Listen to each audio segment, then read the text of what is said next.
Hi there everyone, this is BlogSpotRugby.com.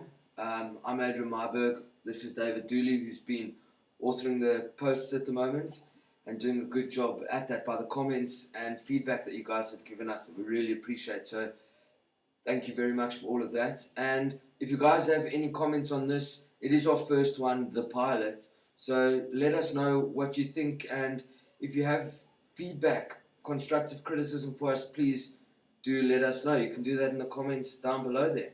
So let's get on to the rugby. Let's get right ahead with the rugby, and I think first and foremost we'd just like to say a big congratulations to the Springboks, the coaching staff, the management team, and everyone involved that side on a phenomenal season. Great win, only coming unstuck in Brisbane, and we really are the world beaters at the moment. Cleaning house for the first time in 5 years in the Tri-Nations. Yeah, no, what a great win, and at the moment we basically hold every trophy we compete for. So it's been an outstanding year for the Springboks, and it's good for our rugby. It's good to see. Definitely. And then players that we thought stood out during that Tri-Nation season was the scrum off at the back there, Fourie du Preez. Yeah, Fourie du Preez has definitely been his year. I think that he'll be up for RB Player of the Year this year.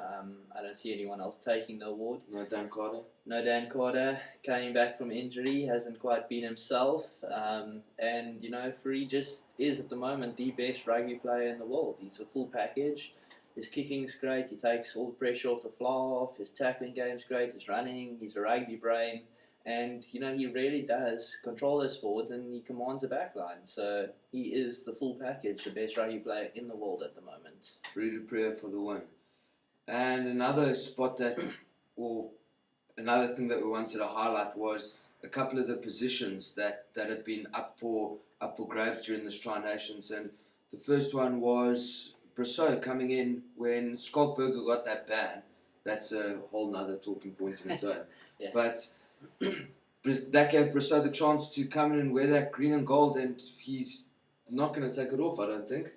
He really did put his hand up, and he staked his claim on that green jumper, and I just don't see him being replaced at the moment. He really has been phenomenal this year. He steals ball. He's gone up against guys like Richie McCaw, George Smith, who have ruled the position for years, and they came unstuck against him. So he has had a phenomenal year. Also, maybe Not saying Skalk must leave though, but no, you don't want to get. I mean, Skalk has been an asset to the Springboks for years, and his tackle rate is phenomenal. In the last game we saw him coming on for Jean Smith when he was injured. Brosseau, Jean Smith, and Pierce Spies, good combination there. I think we might start seeing that a bit more. Is Brosseau starting with maybe Jean Smith, and then did you say Skalk coming on to replace Sean Smith, maybe. Jean lately has been substituted after about 50 or 55 minutes. He's an absolute workhorse.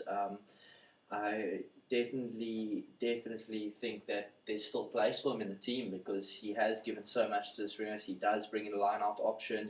He's good at the breakdown. But as far as his ball carrying goes, I think Pierce Spies also sort of plays his role a bit. Pierce Spies also a line-out option.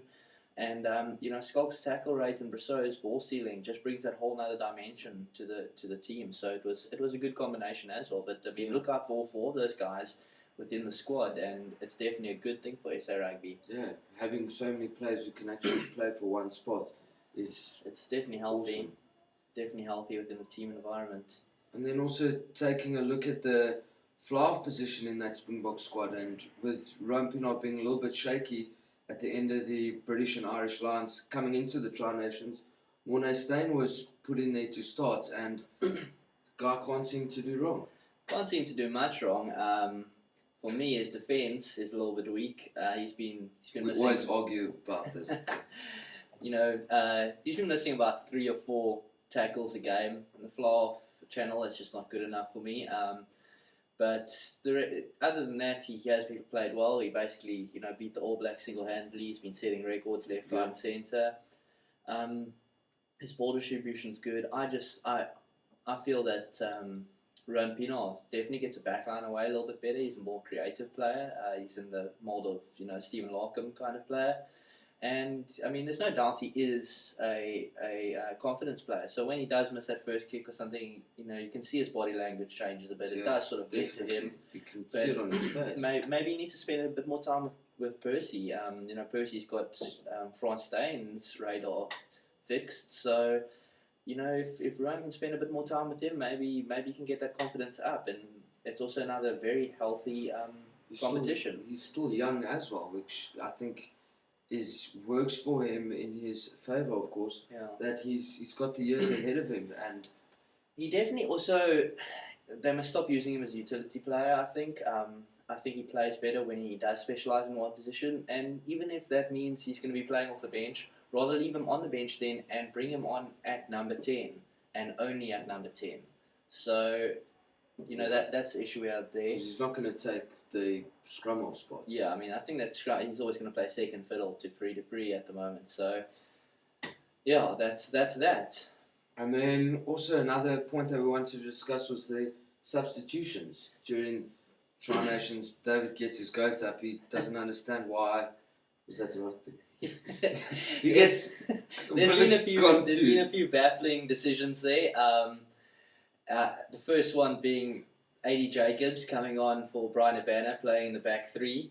I absolutely do not understand that. AD Jacobs can't cover fullback. If you're playing in the back three, you must at least be able to averagely interchange between, the three positions. I just don't see him doing that. He's not going to cover fullback. His kicking game isn't the greatest.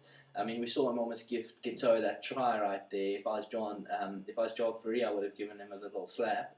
He's a centre, and he's not one of those centres that can interchange. We had Franz Steyn on the bench. Exactly. Franz could have come on, Run could have switched to the wing, and that would have been a much better. Run as a utility I back. just said that he mustn't be utility back, but he was already being used at fullback. So I just think that combination at the time would have worked better.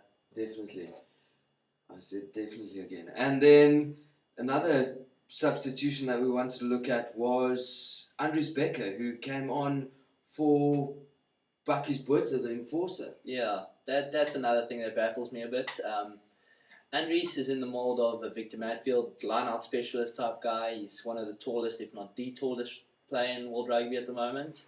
And I just don't see how that works. I understand Bucky's been struggling with a bit of a niggly knee injury and he needs to be replaced after about 50-55 minutes. But we have a guy with the same sort of physical dominance on the bench in Dani Rousseau.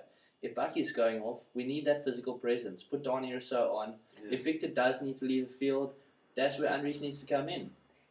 So, that's us for the baffling decisions this year. And then I think that's also it for our first episode. And let's see how it goes. Please let us know your comments. Like we said earlier, we'd love to know what you're thinking. We can only improve from here, and let's see where we can go with this. Yeah, get involved and have your say. That's it. And this is BlogSpotRugby.com. You can catch us on Twitter @BlogSpotRugby. And thanks a lot, guys. Cheers. Cheers. Cheers, Adrian.